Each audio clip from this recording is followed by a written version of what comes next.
ખાતે ગુજરાતના પૂર્વ મુખ્યમંત્રી સ્વ વિજયભાઈ રૂપાણી તથા તાજેતરની વિમાન દુર્ઘટનામાં જાન ગુમાવનાર તમામ આત્માઓની સ્મૃતિમાં એક શ્રદ્ધાંજલિ સભાનું આયોજન કરાયું હતું। વડોદરા મહાનગર ભાજપના અધ્યક્ષ ડોક્ટર જયપ્રકાશ સોનીની આગેવાની હેઠળ યોજાયેલી આ પ્રાર્થના સભામાં પક્ષના આગેવાનો, સંતો,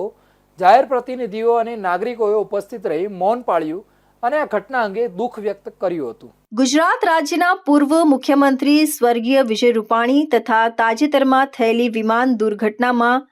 મોતને ભેટેલા તમામ આત્માઓની શ્રદ્ધાંજલિમાં વડોદરાના કારેલીબાગ વિસ્તારમાં આવેલા નમો કમલમ કાર્યાલય ખાતે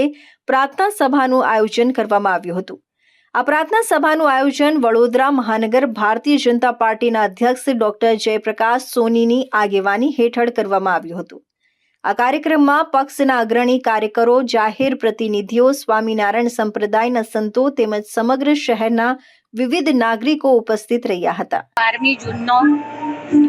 એક ગોઝારો દિવસ કે જે દિવસે ગુજરાતના મુખ્યમંત્રી, પૂર્વ મુખ્યમંત્રી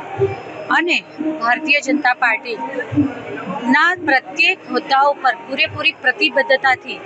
જેમણે ઉત્કૃષ્ટ યોગદાન આપી અને નાગરિકોની સેવામાં એમણે પૂરેપૂરી પ્રતિબદ્ધતા દાખવી એવા પૂર્વ પ્રદેશ પ્રમુખ, પૂર્વ મુખ્યમંત્રી શ્રી વિજયભાઈ રૂપાણી અને સાથે 272 જેટલા અલગ અલગ શહેરો અને દેશોના નાગરિકો એક સાથે એ ગોઝારી વિમાન દુર્ઘટનામાં અને સાથે આ વિમાન જ્યાં જઈને અથડાયું તે ડૉક્ટર્સનું હોસ્ટેલ, એટલે કે આ બધાને એક સાથે જે આ દુર્ઘટનાનો ભોગ બન્યા અને આ દિવંગતોના અને પૂર્વ મુખ્યમંત્રી શ્રી વિજયભાઈ રૂપાણીજીના શ્રદ્ધાંજલિ, એમને હૃદયાંજલિ અર્પણ કરવાના કાર્યક્રમનું આયોજન આજરોજ વડોદરા શહેર ભારતીય જનતા પાર્ટી દ્વારા કરવામાં આવ્યું, જેમાં સૌ મહાનુભાવોએ વર્ષોથી જેમણે સ્વર્ગવાસી શ્રી વિજયભાઈ રૂપાણી જોડે પોતાનો કાર્યકાળ કર્યો છે, પૂર્ણ કર્યો છે, કાર્યકાળ એ દરમિયાન કામ કર્યું છે। કારણ કે આપણે સૌ જાણીએ છીએ તેમ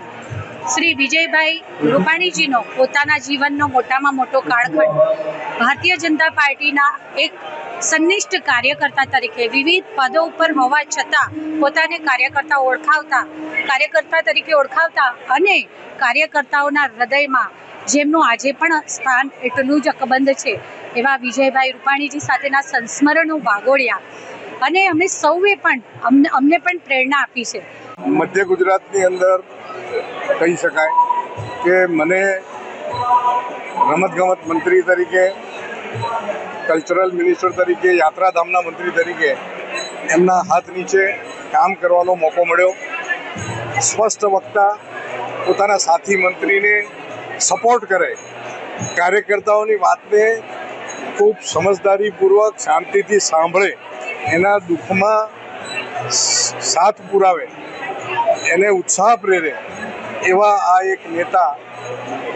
ભારતીય જનતા પાર્ટીના ગુજરાતના રાજકારણમાં સ્વર્ણ અક્ષરે ઇતિહાસ એમની નોંધ લેશે કે એક એવા મુખ્યમંત્રી આવ્યા કે જે પોતાના કર્મઠતાથી, પોતાની કાર્યસિદ્ધિથી, પોતાના સંઘર્ષથી, પોતાના જીવનના બલિદાનથી આ મુખ્યમંત્રી તરીકે પદાર્પણ કર્યું હતું અને મુખ્યમંત્રી તરીકે પણ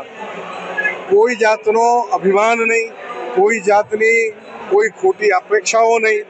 અને લોકોના કામ કરવા એ ધ્યેય સાથે કામ કરતા મુખ્યમંત્રીને, આવો મુખ્યમંત્રી ફરી જલ્દી નહીં મળે ગુજરાતને એવી ખાતરી સાથે હું કહું છું। સ્પીકર હતો ત્યારે સ્પીકર તરીકેનો પ્રોટોકોલ એક મુખ્યમંત્રી તરીકે સાચવતા, એમનું ઘર હોય અને ઘરે હું એમને કહું કે સાહેબ મારી રાહ ના જોવાની હોય, અહીં કોણ જોવાનું છે, તો કે ના કોઈ જુએ કે ના જુએ, હું મારું હૃદય તો જુએ છે ને।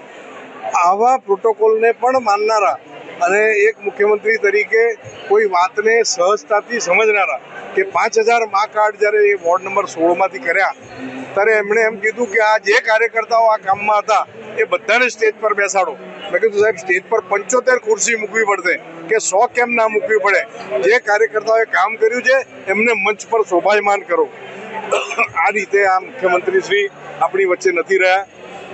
એનું ભારોભાર દુઃખ છે। પ્રભુને પ્રાર્થના કરીએ છીએ અને એ વિમાનમાં અન્ય જે સહયાત્રીઓ હતા એ પણ એક સિવાયના તમામ રહ્યા નથી, ત્યારે